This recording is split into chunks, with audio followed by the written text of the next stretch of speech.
Good evening, America. I'm Donald Trump Jr.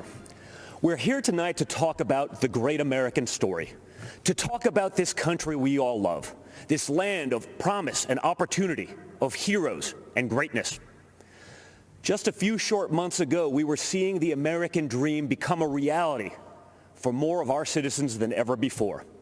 The greatest prolonged economic expansion in American history, the lowest unemployment rate in nearly 50 years, the lowest unemployment rates ever for Black Americans, Hispanic Americans, women, and pretty much every other demographic group. And then, courtesy of the Chinese Communist Party, the virus struck. The president quickly took action and shut down travel from China. Joe Biden and his Democrat allies called my father a racist and a xenophobe for doing it. They put political correctness ahead of the safety and security of the American people. Fortunately, as the virus began to spread, the president acted quickly and ensured ventilators got to hospitals that needed them most. He delivered PPE to our brave frontline workers, and he rallied the mighty American private sector to tackle this new challenge. There's more work to do, but there is a light at the end of the tunnel. Job gains are outpacing what the so-called experts expected. But Biden's radical left-wing policies would stop our economic recovery cold. He's already talking about shutting the country down again. It's madness.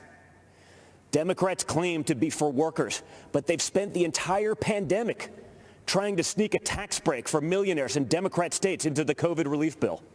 Then they attacked my father for suspending the payroll tax for middle-class workers. In fact, if you think about it, Joe Biden's entire economic platform seems designed to crush the working man and woman. He supported the worst trade deals in the history of the planet. He voted for the NAFTA nightmare. Down the tubes went our auto industry. He pushed for TPP. Goodbye, manufacturing jobs. Beijing Biden is so weak on China that the intelligence community recently assessed that the Chinese Communist Party favors Biden. They know he'll weaken us both economically and on a world stage. Biden also wants to bring in more illegal immigrants to take jobs from American citizens. His open border policies would drive wages down for Americans at a time when low-income workers were getting real wage increases for the first time in modern history. He's pledged to repeal the Trump tax cuts, which were the biggest in our country. After 8 years of Obama and Biden's slow growth, Trump's policies have been like rocket fuel to the economy and especially to the middle class. Biden has promised to take that money back out of your pocket and keep it in the swamp. That makes sense, though, considering Joe Biden is basically the Loch Ness Monster of the swamp. For the past half century, he's been lurking around in there. He sticks his head up every now and then to run for president. Then he disappears and doesn't do much in between. So if you're looking for hope, look to the man who did what the failed Obama-Biden administration never could do and built the greatest economy our country has ever seen. And President Trump will do it again. We will be stronger than ever because when we put our mind to it, there is no obstacle that America can't surmount. Except there's a difference this time. In the past, both parties believed in the goodness of America. We agreed on where we wanted to go. We just disagreed on how to get there. This time, the other party is attacking the very principles on which our nation was founded. Freedom of thought, freedom of speech, freedom of religion, the rule of law. Thomas Jefferson famously said, "I have sworn upon the altar of God eternal hostility against every form of tyranny over the mind of man." Our founders believed there was nothing more important than protecting our God-given right to think for ourselves. Now, the left, they're trying to cancel all of those founders. They don't seem to understand this important principle. In order to improve in the future, we must learn from our past, not erase it.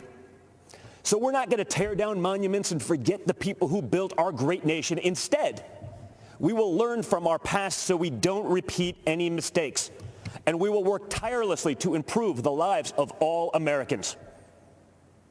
Joe Biden and the radical left are now coming for our freedom of speech.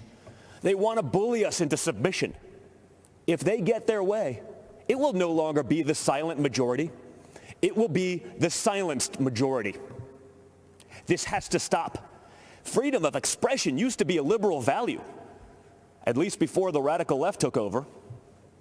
Now the Republican Party is the home of free speech, the place where anyone from any background can speak their mind, and may the best ideas win. People of faith are under attack. You're not allowed to go to church, but mass chaos in the streets gets a pass. It's almost like this election is shaping up to be church, work, and school versus rioting, looting, and vandalism. Or, in the words of Biden and the Democrats, peaceful protesting. Anarchists have been flooding our streets, and Democrat mayors are ordering the police to stand down.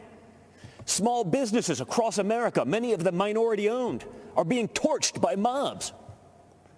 The Democrat mayors pretend it's not happening. They actually called it a summer of love. And that brings me to another important principle. Every American must be free to live without fear of violence in your country, in your communities, and in your homes. All men and women are created equal and must be treated equally under the law. That's why we must put an end to racism, and we must ensure that any police officer who abuses their powers is held accountable. What happened to George Floyd is a disgrace, and if you know a police officer, you know they agree with that too. But we cannot lose sight of the fact that our police are American heroes. They deserve our deepest appreciation. Because no matter what the Democrats say, you and I both know when we dial 911, we don't want it going to voicemail. So defunding the police is not an option. Everything starts with safety and security. You can't have anything else without it. You can't focus on building a better future for your children without the peace of mind that they can study safely in their classrooms, play safely in their neighborhoods, and sleep safely in their beds. But safety is only the beginning. Trump's America is a land of opportunity, a place of promise.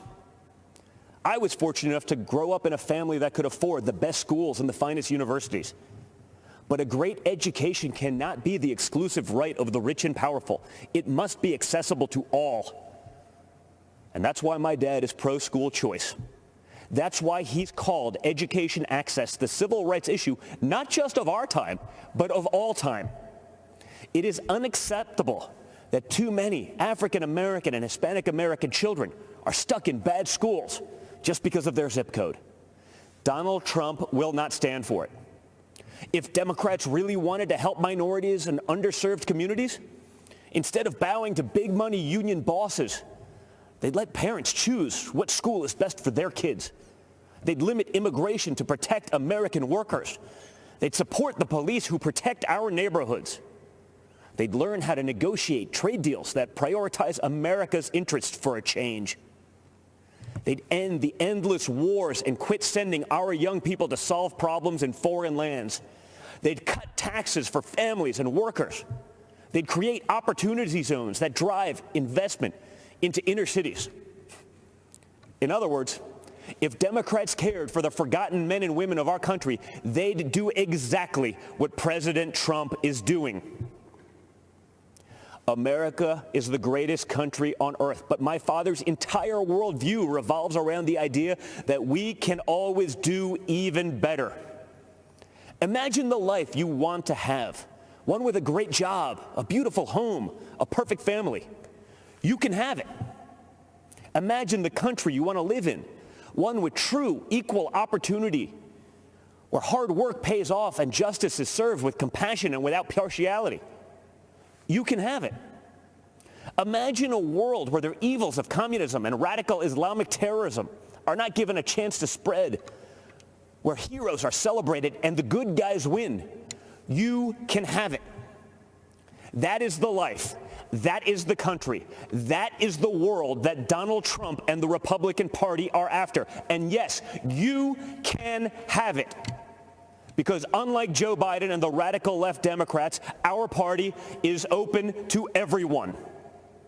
It starts by rejecting radicals who want to drag us into the dark and embracing the man who represents a bright and beautiful future for all. It starts by re-electing Donald J. Trump, President of the United States. Thank you, and God bless America.